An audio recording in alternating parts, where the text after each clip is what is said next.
Chapter 9, Part 2, Complex Cognitive Processes.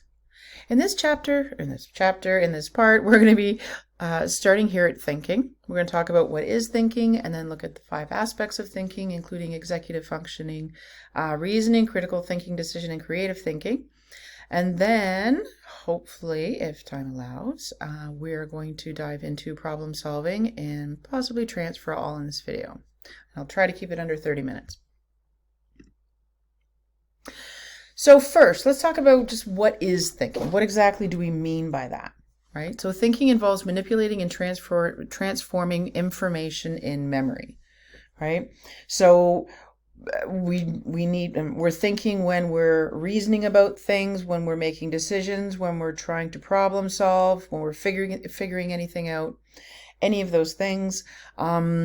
It involves a bunch of processes at the same time, which we're going to talk about.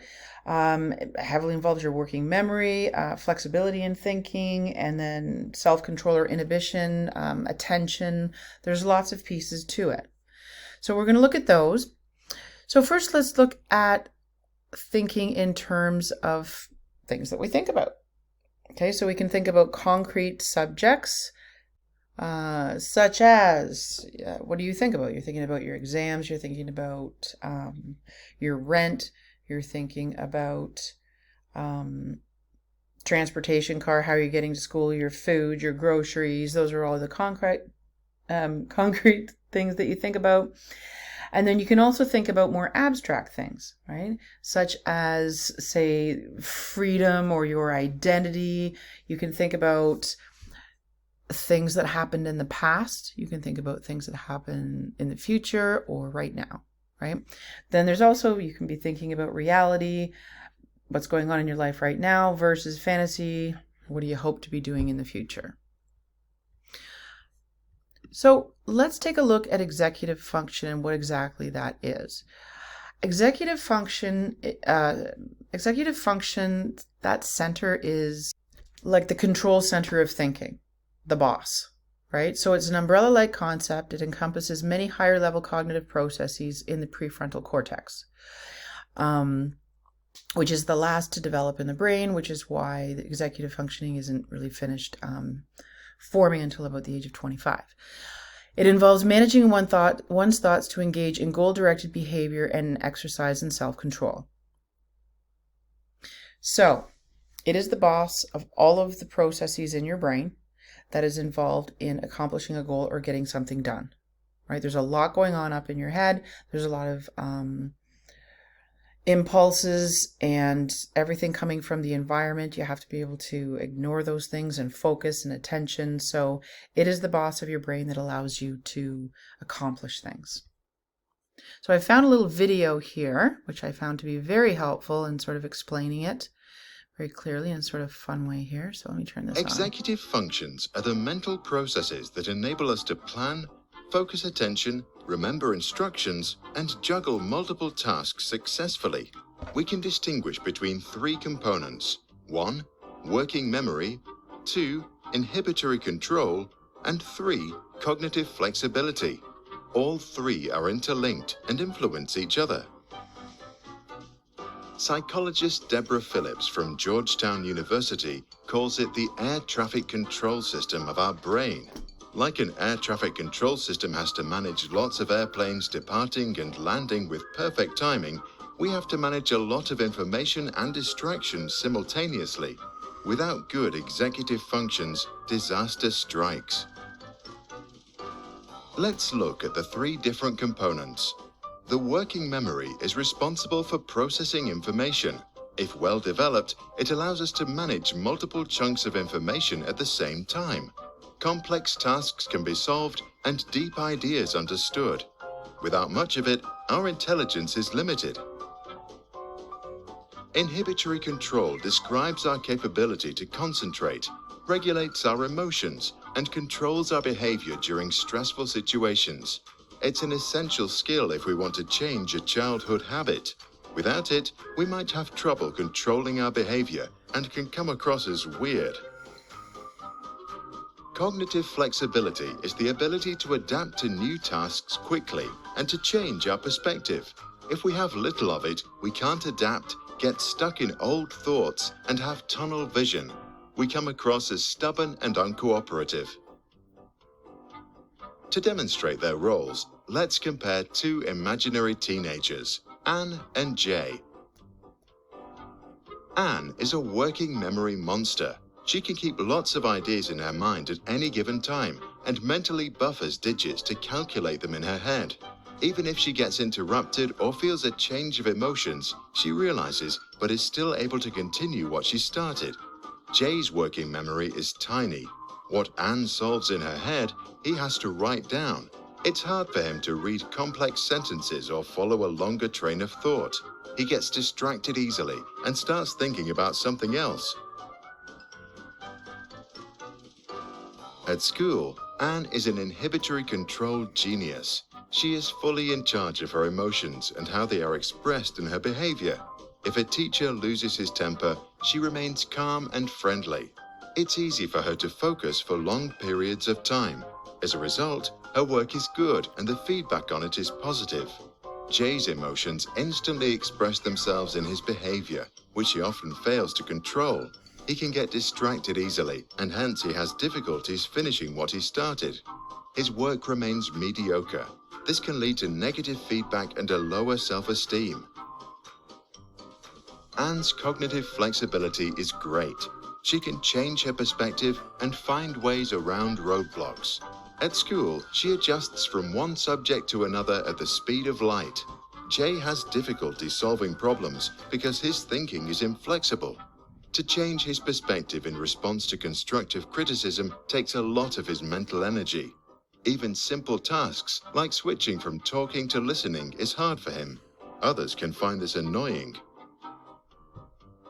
Executive function develops mainly during the first 5 years of our lives. A caring, playful, and nourishing childhood is our best bet to increase them. Free play trains our inhibitory control, and games practice our working memory. Playing an instrument trains our brain to process the notes and to coordinate the right and left hand simultaneously. If others are listening, we learn to control our emotions. Movement is great as well. In football, each situation is new. Ball possession requires quick decisions and builds cognitive flexibility.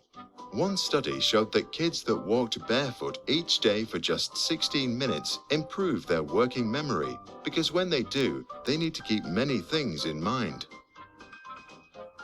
With a lot of practice as kids, we become real executives of our own mind.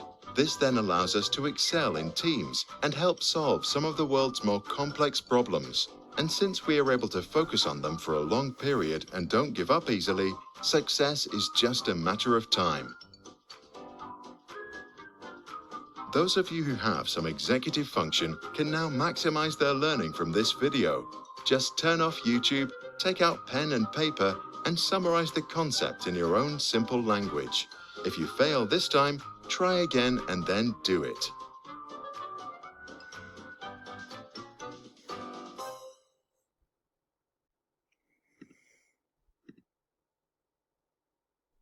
So as the video said, most of executive function is developed in the very, very early years. It's set up until about age 4. The textbook talks about different changes that continue on to age 11, but the fact is it's at a very, very young age. Go with what the textbook says, as always, right? So the main areas of development in terms of executive function are the cognitive inhibition, so inhibiting your thoughts and being in control of yourself and being in control of your thoughts, not just doing everything that they want, which they do when they're toddlers, right? Cognitive flexibility, there was some good examples of that in the video. Cognitive flexibility is your ability to change ways of thinking, think about problems and from different perspectives, just being open to change, not being rigid, right, and sticking to one view. Goal setting, any sort of goal setting that you do as a child. And then delayed of gratification, so not jumping on the first thing that they see because that's what they want, but being able to delay gratification longer in pursuit of a better goal or a better reward, right? So those are the four that mostly developing between the ages of 4 and 11 years old. And the text sort of outlines what that means, right? Advances or impairments in executive functioning during this time. So if they're very advanced with their executive function or impaired, affects their math skills, right? Either they're going to be very, very advanced or they're going to be having problems. The other area is language development, literacy and vocab development. And then finally, research has found that children who are delayed in the development of their executive functioning, they had lower levels of school readiness. Okay, and what exactly does that mean, school readiness? That means lower levels or delayed in language or literacy development, social and emotional development, motor development, basic cognition, and approaches towards learning, how they learn, tends to be delayed.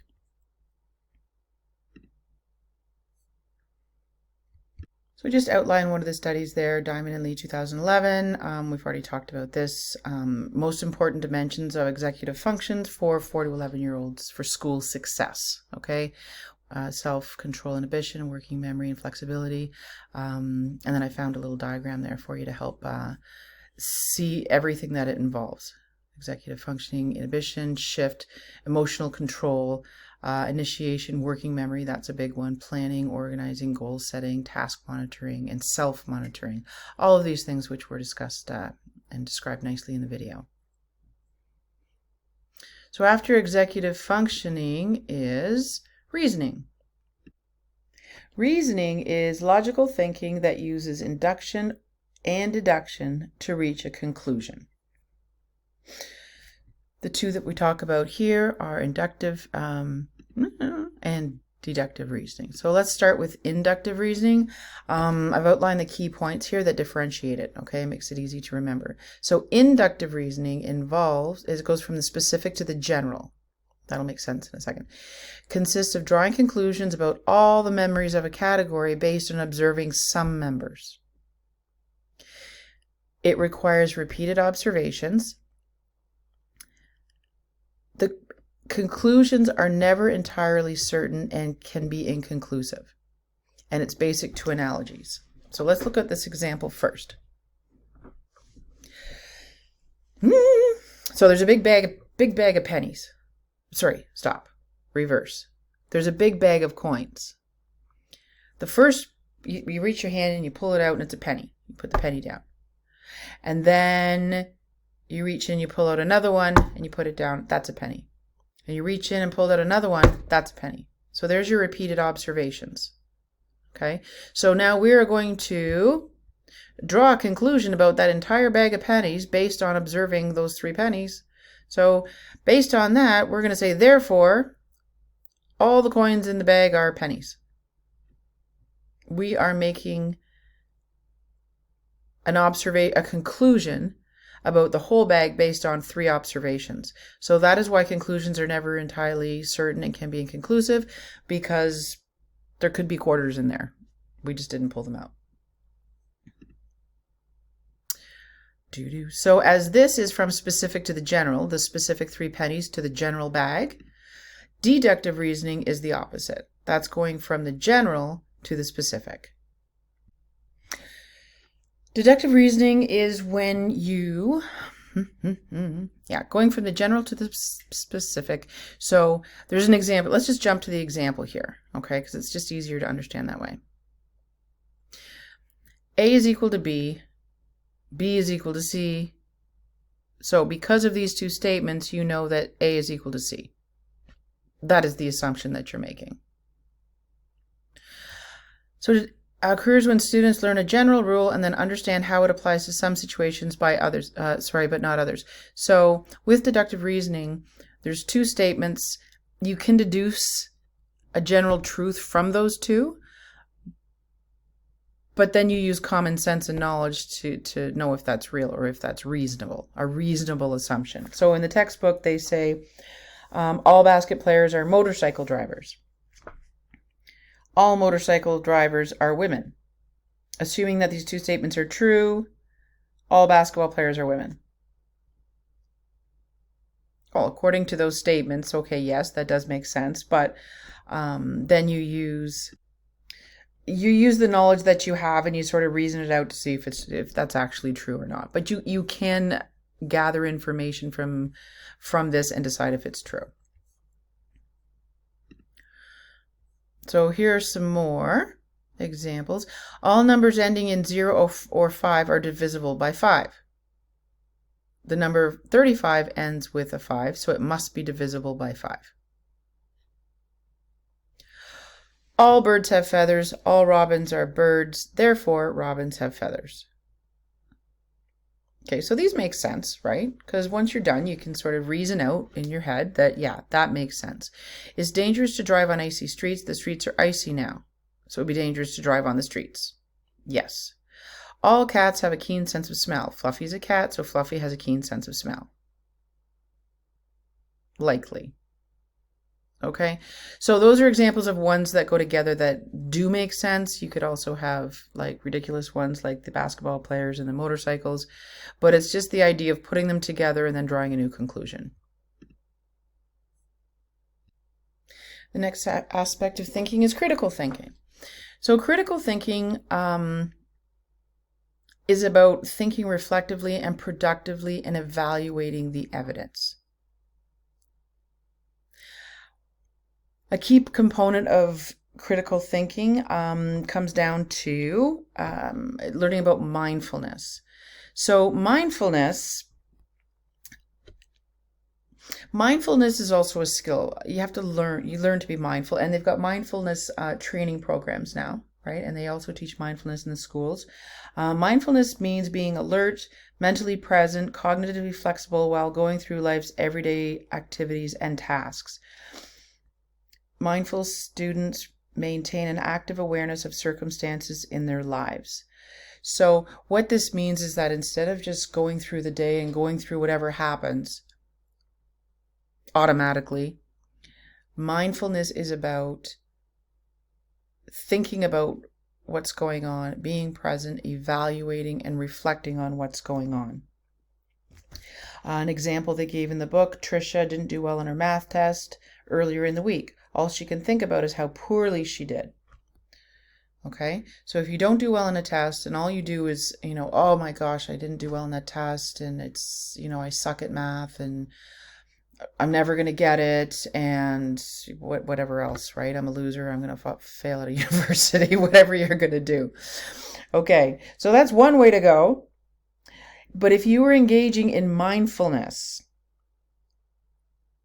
you'd be thinking about why you did poorly. Okay, you step back, get out of that emotional turmoil, and you step back and you think about it. Okay, why did I not do well on that test?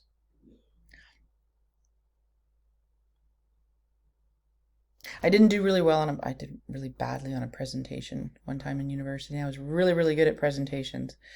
Anyways, so I did poorly on it. I was very upset about it after because, yeah. Anyways, so if you think about it after, I can either be mad at myself that I didn't do well and mad at myself. I know what happened a little bit. Like I was up late and then my kids came down and she was crying. And so I couldn't finish my presentation and I just had to wing it in the moment.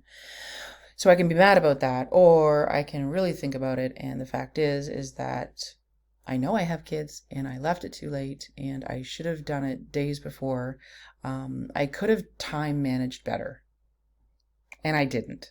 So going forward, and this is what it talks about, is think about changes you can do to do better the next time. I can have these things done earlier. I can leave time for, work on it during the day, leave some space for, dinner and all that sort of stuff, bedtime, and then just have it done. I could have time managed better, and I learned from that. So that's an example of mindfulness. Versus just sort of flailing away, being upset that you did poorly on something. Mindfulness training, age-appropriate activities that increase children's reflection on moment-to-moment experiences and result in improved self-regulation. So teaching them how to do it. Okay. I think reaction sometimes is to be mindless and get upset. Mindfulness requires thinking and skill. So ways teachers can encourage critical thinking, help students construct their own thinking. Don't always be that's combined with this use thinking-based questions. Ask people questions. Ask the students questions and find out what they think.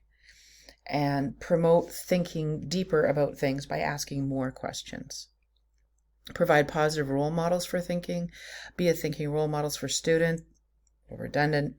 Keep up to date on the latest developments in thinking. New activities that you can be doing, new research that comes out, I guess. Embrace technology as a context for improving students' thinking skills. So you can always, there's always going to embrace technology in every aspect. I think technology is fantastic with connecting with kids in any of these domains, absolutely. But as always, they're always on their computers, right? Sometimes it's nice and refreshing to come up with activities that don't involve computers and their phones sometimes. Anyways, the next aspect is decision making. Decision making involves thinking in which individuals evaluate alternatives and make choices among them. Pretty straightforward. One thing that you can teach is about biases and flaws that affect quality decisions. So when you're making decisions about something, if you are aware of confirmation bias, belief perseverance, overconfidence bias, and hindsight bias, you can check with yourself, are you doing that? Ask yourself, are you doing that? That's part of being mindful, right? Confirmation bias is the tendency to search for and use information that supports one's ideas rather than refutes them. So you're seeking out things that strengthen your position or make things better for you in some way. Here goes the backwards talking. Belief perseverance, the tendency to hold on to a belief in the face of contradictory evidence. Yeah, that's a key one. I see that all the time. People have an idea in their head and they just want to hold on to it even when there's conflicting evidence present. They'll just overlook it and hold on to their own. Overconfidence bias, the tendency to have more confidence in judgments and decisions than we should based on past experience. We do that a lot. Because you had a past experience with something, you make a similar decision later and you're so confident in that decision because you had that previous experience. It is possible that next decision you were making was different in some way. Or that past experience wasn't exactly the same.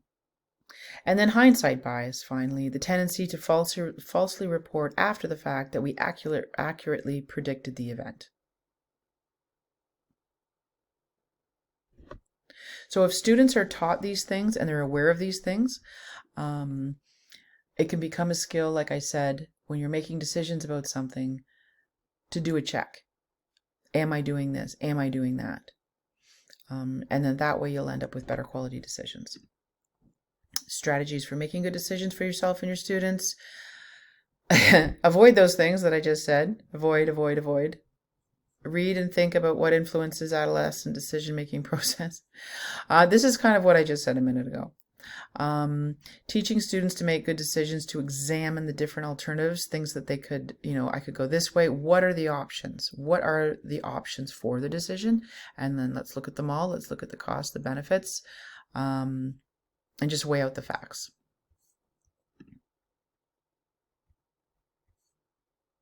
I think creative thinking is the last aspect that we're going to look at.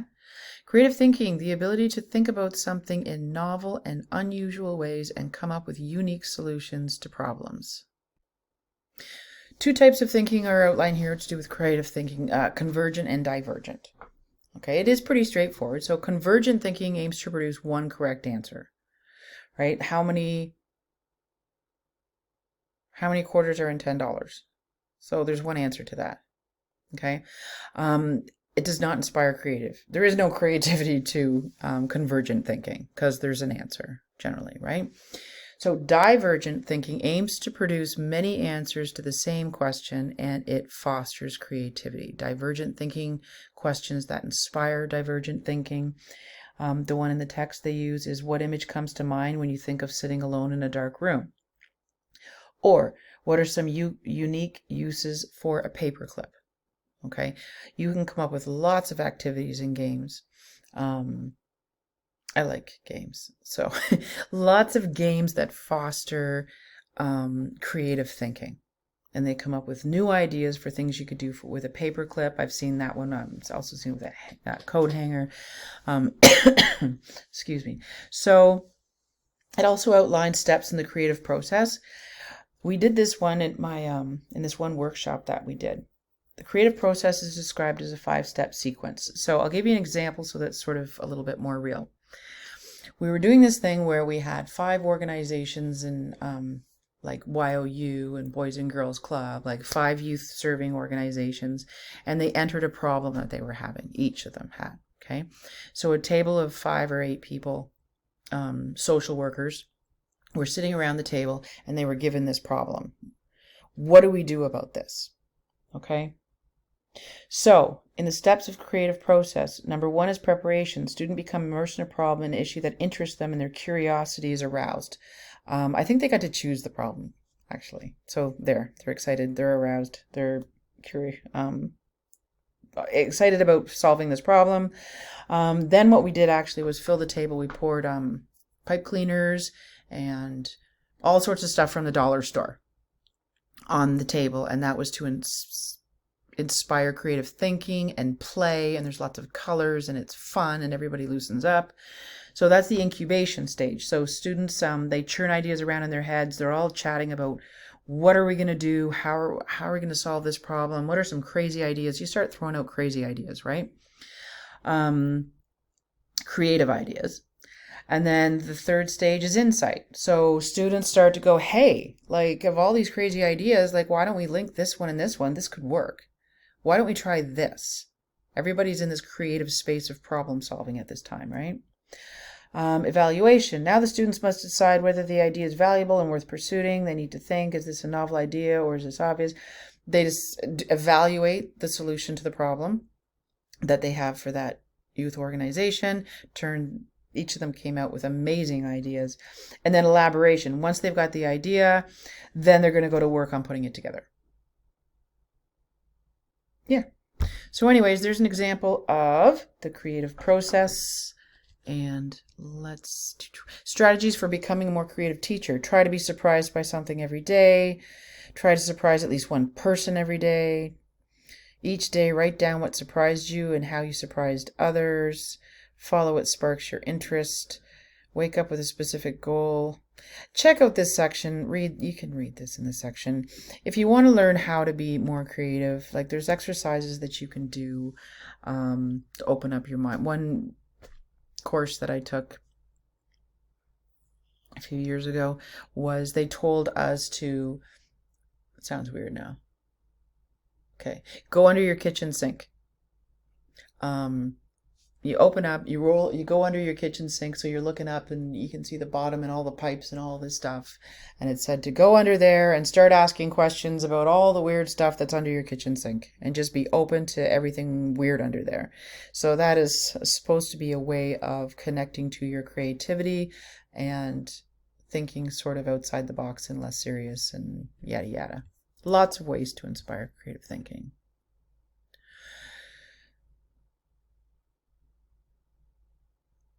There we go. Ways to improve creativity. I mentioned some in my example, right? I mentioned something with the kitchen sink.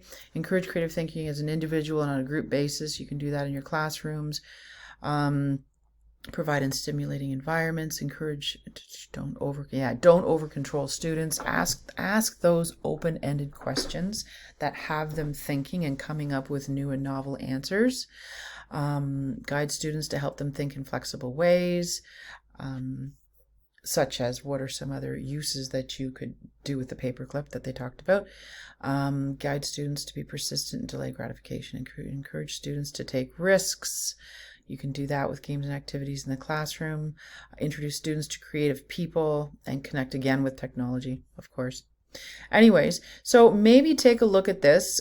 See if I've got this little mental note up here, to a reminder, I should say, of how can you build some of these strategies into your lesson plan? What are some ways that perhaps, I know I've seen some of the lesson plans that you're doing, and I see room for fostering creativity in there. And what are some of the ways that you can intentionally build that into your lesson plan? Consider that. Okay, so we are at the end of thinking, and we are at 30 minutes. I thought I could do it faster than that. Anyways, okay, so this is part 2. We're obviously having a part 3, and I'll be working on that and posting that shortly. We'll see you then.